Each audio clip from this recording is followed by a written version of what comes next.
Yeah, well, I don't like heroes like this that ruin the fact that casting spells is kind of a big part of this game. Like, if you have to get an Orchid or something, I get it. You know, you get a payoff, that's the payoff. But Silencer makes an entire team just like, well, good luck. You can just play like Wraith King or something. Yeah. Well, that's my jam right there. You know that. Lone Druid, the counter. Skeleton King. Shout out to my man Plague. He's the best Lone Druid player I know. Apart from, you know, Bulldog. Some tryhard. All right, so we're going to see more Rubik. I think after people saw FY, they're just going, oh, I want to play it too. You know, honestly, there's a problem there, though. They're not FY. Well, they can dream. They can dream. It is a very nice... fantastic yesterday, though, as well, wasn't it? It is a very nice game to play it, though. There's a Lina in the enemy team, there's a Shaker. Even Darkseer, you can make use of his Vacuum or his Wall in some cases. It's not terrible spells.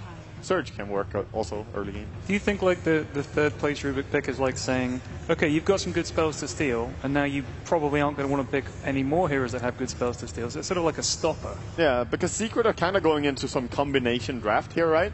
Which is hard against the Silencer and Naga already, but now there's also Rubik to steal the big spells that are going to go into this. Because this type of draft, honestly, you wouldn't be surprised to see more huge spells coming out from Secret. What do you do against a Silencer? Like, what's the? I mean, apart from Lone Druid, like you were saying. Get on top of him. That's how you gotta approach it. You have to have a hero that can close the distance. That's why I like the ban by Virtus Pro to ban out the PL in the second phase. Because that's one of those heroes that are hard to deal with. I think you can just end the game early, too. Like, if they mess up one ulti, that ulti is, like, super long cooldown. Something like Lycan, you know, can push high ground very early. Right. 130 seconds to end the game sometimes can be enough. Like, just one team fight outside the base where he wastes ulti, you have 2 full minutes to regroup and push base.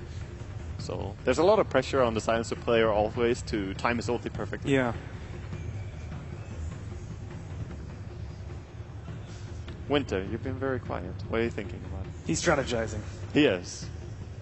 Well, I'm thinking the same thing as Ben as well. I feel like if you have such a hard team fight to go in, you can probably just go into more split push, like what he mentioned before the Lycan.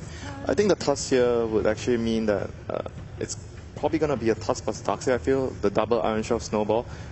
And if Silencer happens to be on the safe lane, he's going to have trouble against that. It's going to be very easy to kill him. They picked the Tusk for the same reason that you suggested Spirit Breaker. They want initiation, they want someone to fight with low cooldown, small fight, skirmishes all over the map is what Secret seem to be going for. Yeah, and break him down in the early lane. A lot of times we see Silencer with completely uncontested farm, and he is really weak in the early game, I would say, especially with the 0-2-2 build. Like, you're not going to be orbing people in a 3-on-3 situation because you might just die.